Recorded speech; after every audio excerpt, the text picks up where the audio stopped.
Hello everyone, we're back with another offseason preview video here to discuss. We're looking at the last two teams who were eliminated in round one, and that is the Toronto Maple Leafs and the Vegas Golden Knights. What went wrong for those two teams this year? What can they do in the offseason to get better for next year? And who are the pending UFAs, RFAs, and draft capital for this upcoming offseason? We'll talk about that coming up right now.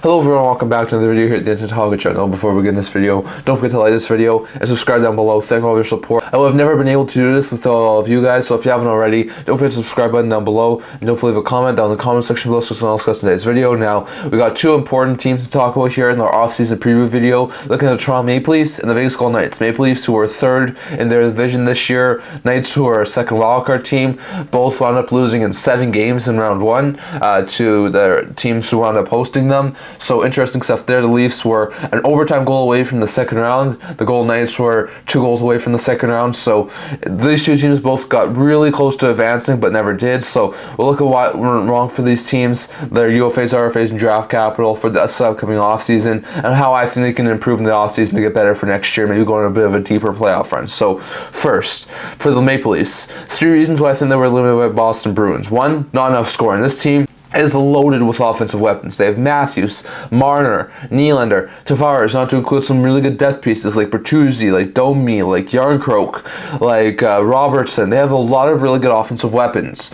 But surprisingly, the defense, which is not the best in the NHL, was the better of the two positions this playoff run. I mean, the scoring was not anywhere near where it needed to be. I don't even think they scored 4 goals. The 3 games that they won, they scored 3 goals in game 2, and then 2 goals both games 5 and 6. They did not look overly good offensively, and some of that is credit to Swayman. He's a fantastic goaltender who's always had Toronto's number, but that's also the Leafs not being able to find opportunities to get them goals. I mean, if they had scored a couple more goals in Game 7, maybe they would have advanced. So the lack of scoring was a major reason, in my opinion, for this Leafs team to be eliminated. The atrocious power play.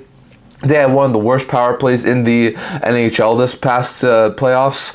They were the second worst power play, only ahead of the LA Kings, who were not able to get a power play goal in the playoffs. So that's really bad. They, I think, had a 4% power play rate. It was just absolutely atrocious for the Toronto Maple Leafs. They got a lot of power plays, plenty of potential to pounce on it. With the amount of weapons they have on this team, you would think they'd be a really good power play team. But credit to the Boston Bruins, PK, they did really good, but also the Leafs need to be better on the power play. I think that was another reason as to why his team missed the playoffs. And last was the bad play from Samsonov. Samsonov played the first 4 games and also played the last game. And the last game wasn't his fault. Maybe you can say that the overtime goal was his fault a little bit. But the last game I don't think was completely Samsonov's fault. The first 4 games were definitely Samsonov. And Samsonov looked pretty good down the stretch in game 2. But besides that, he continued to let in goal after goal after goal against Boston. And definitely I think lost his starting job. If not for Wohl's injury, he probably wouldn't have started game 7. So I think the bad play from Samsonov to give them down 3-1 also was a major reason as to why the Maple Leafs team wound up being eliminated in round 1. So in my opinion, the not enough scoring or the lack of scoring from the Leafs in round 1, the power play, which was given lots of opportunities to succeed and never was able to, and the bad play from Samsonov in games 1 through 4 are the main reasons, in my opinion, why the Leafs wound up being eliminated in 7 games to the Boston Bruins. Going over to the pending UFAs, RFAs, and draft capital for this upcoming offseason for the Leafs. If you look at the UFAs, they have a long list of UFAs. These include Tyler Bertuzzi, who had 43 points in 80 games this year. Looks like a fantastic top 6 winger. Leafs seems to want him back. I think it'll be very likely to see Bertuzzi back in Leafs colors next year. Same thing with Max Domi. Had 9 goals, 47 points in 80 games. Solid top 6 forward. Really looked good in the playoffs. I think the Leafs would love to have him back. Gambrell had no points in no NHL games this year. Decent call-up option, but I think he'll probably leave. On the defensive end, they have a lot of pending UFAs. You have TJ Brody, who had a goal and 26 points in 78 games. Solid top 4 defenseman, but I think the Leafs might let him walk. You have John Klingberg, who had 5 assists in 14 games on the NHL level this year. They signed him this offseason on a 1-year deal. I don't expect him to be brought back. You have Joel Edmondson, who had 6 points in 53 games. You have Ilya Lyubushkin, who had 8 points in 74 games. Both were in-season acquisitions who worked out quite well in the playoffs. I could see him be brought back on 1-year cheap deals, but I could also see him be let go. I also have Mark Giordano, who had 3 goals and 9 points in 486 games of NHL action. I think there's a very likely chance that Giordano could probably retire, but if he doesn't retire, I could see him be back on maybe like a 1-year cheap deal, so we'll have to wait and see on that. Meanwhile, on the goaltending side, you also have 3 interesting goalies who are pending UFAs. You have Samsonov, who had 40 games played this year at .890 save percentage, 3.13 GAA. I don't expect Samsonov to be back. He's probably gone after the way he's finished in Toronto this year. Jones, who had 22 games of NHL action this year at .902 save percentage and 2.87 GAA. Looks like a decent guy. I could see him be brought back to be Wolves' tandem partner. I think it's possible he winds up leaving. And you also have Matt Murray, who didn't get into NHL action this year due to injuries. I expect him to be gone too, so we got some interesting UFAs for the Toronto Maple Leafs. RFA-wise, the team has Connor Dewar, who they acquired in the season, had 11 goals, 19 points in 47 games with both the Wild and the Leafs. I definitely expect him to be brought back. You have Robertson, who had 14 goals and 27 points in 56 games. I expect him to be brought back. You have Noah Gregor, who had 6 goals and 12 points in 63 games. I could see him be let go, but I could also see him be brought back. You have Alex Tees, who had no points in the game. I could definitely see him be brought back. You have Timothy Liljegren, who had 3 goals and 23 points in 55 games. I don't expect him to be let go, per se, given he is a former first-round pick, but I could definitely see him be moved instead of being signed, so I'll have to wait and see on that. And lastly, Joie, who had 7 games of NHL action, had an assist. I could definitely see him be let go too, so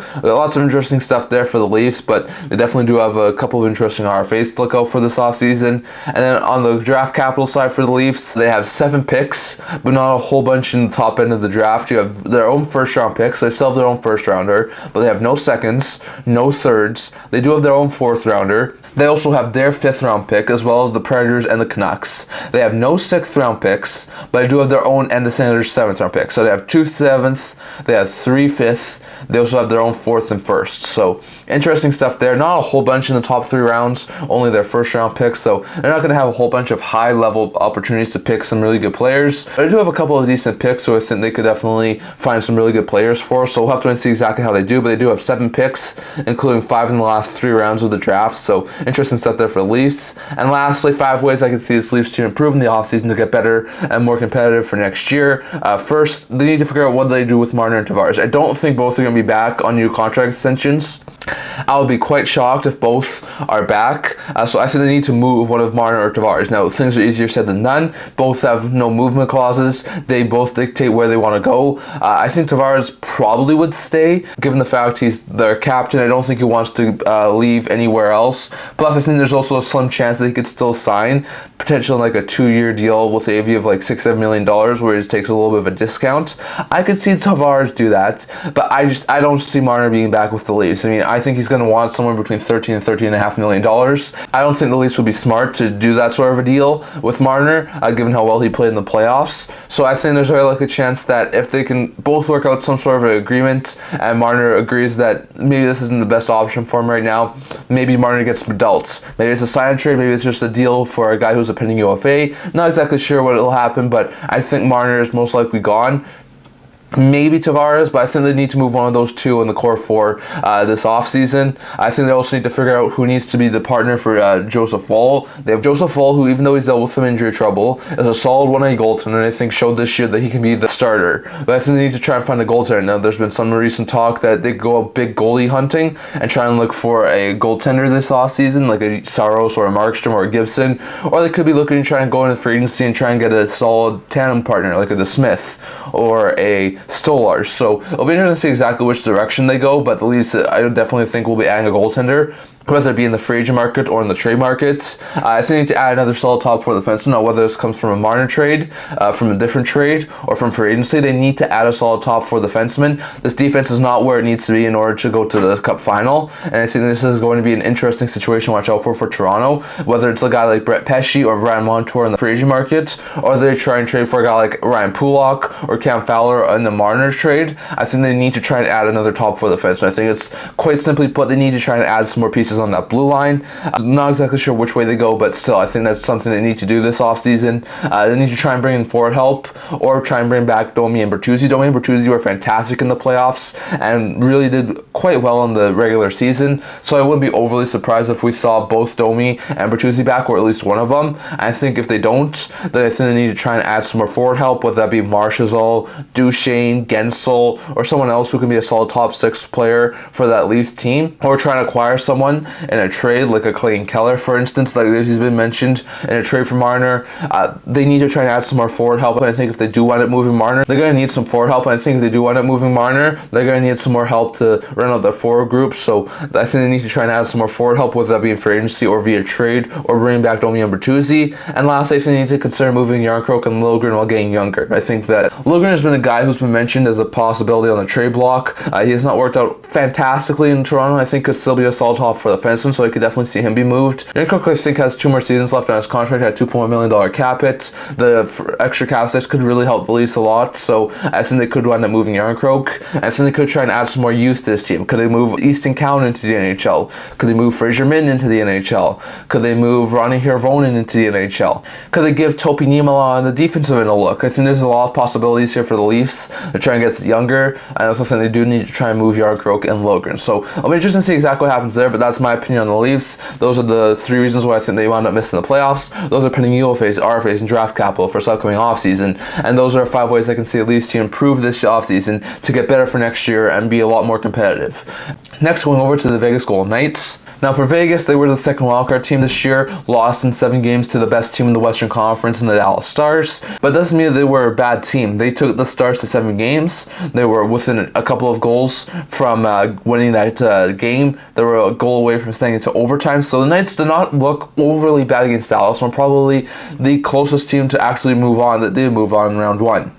Now, 3 reasons, in my opinion, why the Stars team wound up being the Knights. 1, the Knights scoring dried up. They had a really good first couple of games where they scored 7 goals in the first 2 games. But after Andres started to get on his game, they were not able to score a ton of goals. They scored 1 in Game 7, 2 in Game 6. I think they scored 2 in Game 5 and 4, and 3-2. So they were not able to get above 2 goals after Game 2 in that series. And I think that was a major reason as to why this Knights team wound up falling in round 1. So the scoring dried up. Andres started to shut the door, and that was a major reason as to why this Knights team wound up being eliminated. The PK wasn't the best. They had a 71.4 penalty kill percentage, which was one of the bottom 5 in the playoffs this year, which is not overly great. You'd probably want your PK at around 80-85%. So having it at 71.4% is not overly great for the Knights. And I definitely expect that was a major reason, in my opinion, as to why this team wound up missing the playoffs. Kill off a couple more penalties, maybe then in the second round, but the penalty kill wasn't the best, and that was another reason, in my opinion, as to why this Knights team wound up being eliminated. And lastly, missed opportunities. I mean, they had a chance in overtime to go up 3-0 in Game 3. They were not able to do that. They had a chance to take some momentum away from the Stars in Game 7 if they were to score the 3rd goal instead of the Dallas Stars. They weren't able to do that. So there was a couple of opportunities there for the Knights to try and take advantage of that series, especially when they were up 2-0, and they had a lot of missed opportunities that allowed Dallas to crawl their way back and eventually take the series. So I think missed opportunities, the scoring that dried up, and the PK that wasn't the best were the 3 main reasons, in my opinion, why this Knights team wound up being eliminated by the Stars in round 1. Going over to the UFAs, RFAs, and draft capital for this upcoming offseason for the Vegas Golden Knights. If you look at the UFA side, there's a couple of decent players here, not a ton. You got forward Jonathan Marchessault, who had 42 goals and 69 points in 82 games. I think only the 2nd time in Vegas history that a player has hit 40 goals in the regular season. I think he's the most interesting guy in Vegas. I think the Knights would love to bring him back. He's the original Golden Knight, but he might want a little bit too much money than the Knights are willing to pay. So I'll be interested to see, but that's an interesting UFA. You have Anthony Mantha, who had 23 goals and 44 points in 74 games with the Capitals and the Knights. In-season acquisition looked pretty good, but I definitely think that Mantha is probably gone from Vegas. You have Chandler Stevenson, who had 16 goals and 51 points in 75 games. Solid top 6 slender/winger, but I expect him to probably be gone too. You have Will Carrier, who had 6 goals and 8 points in 39 games. Solid bottom 6 original Golden Knight forward. I could definitely see him be brought back. You have Michael Amadio, who had 14 goals and 27 points in 73 games. I could see him be brought back on a cheap deal.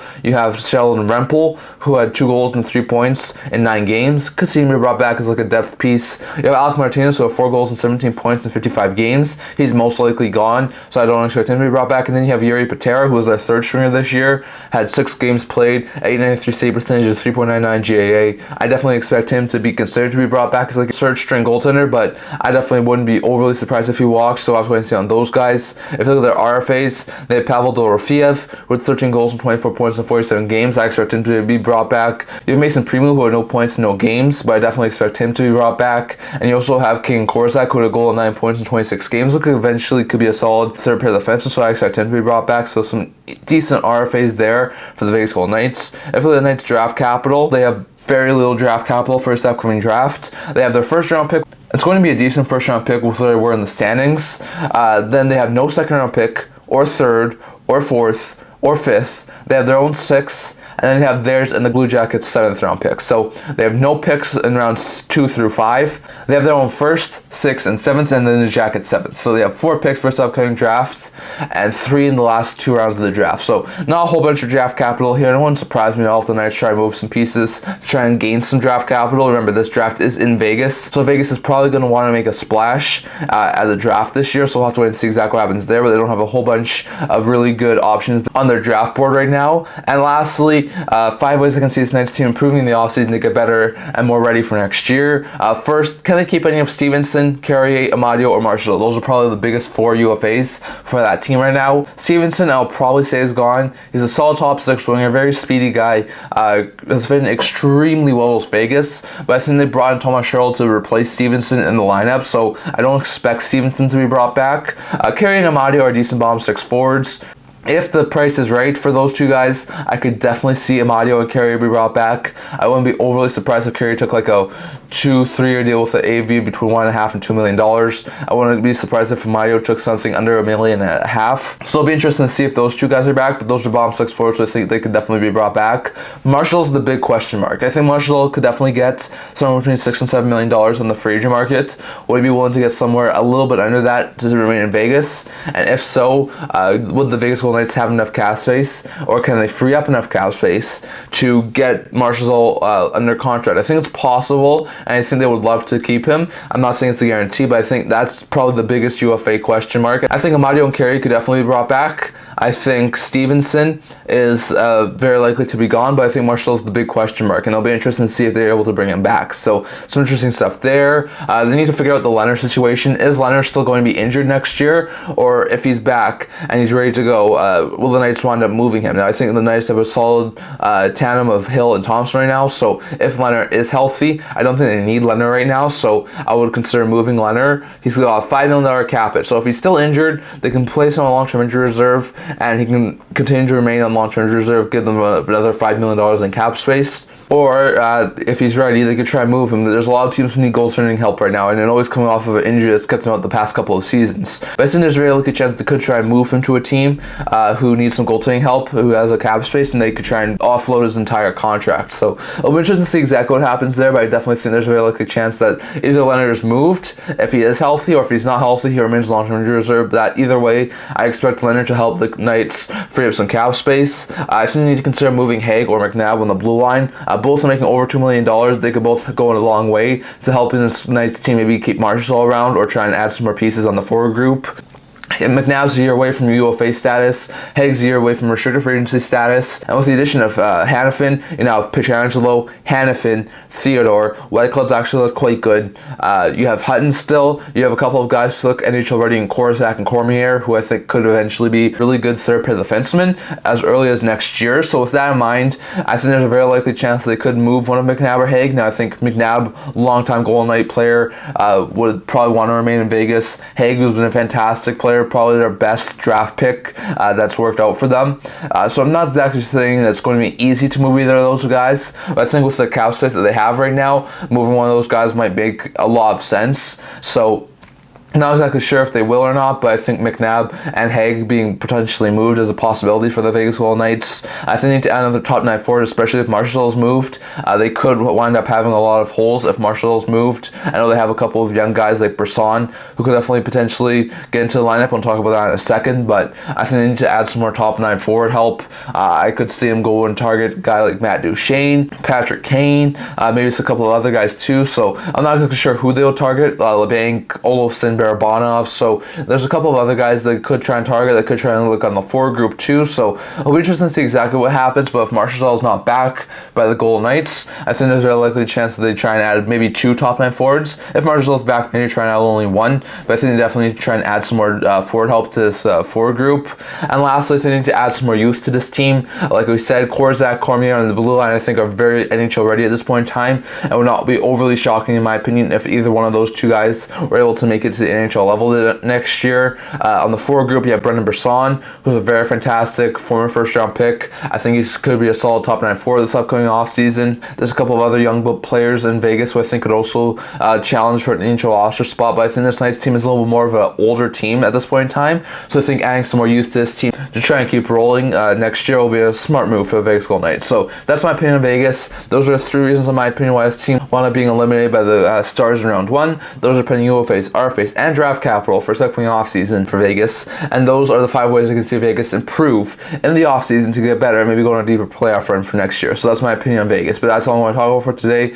What do you think about my thoughts on the Leafs and the Golden Knights? Do you agree with any of the reasons why I think they were eliminated? What do you think about the UFAs, RFAs, and draft capital? And do you agree with any of the reasons I think that you can improve in the offseason to get better for next year? And if not, what do you think they should do in the offseason to get better for next year? Definitely let us know your guys' thoughts on all of that down in the comment section below. So I'm going to talk about for today, until this video, and for those subscribe down below. Thank you for your support, and I will love you guys. So if you haven't already, don't forget to subscribe button down below and leave a comment down in the comment section below. I also have a blog talking about news, rumors, analysis, stuff like that, so check that out. I'll leave a link down in the description below, and can't wait to see you guys all for next video. See you guys soon.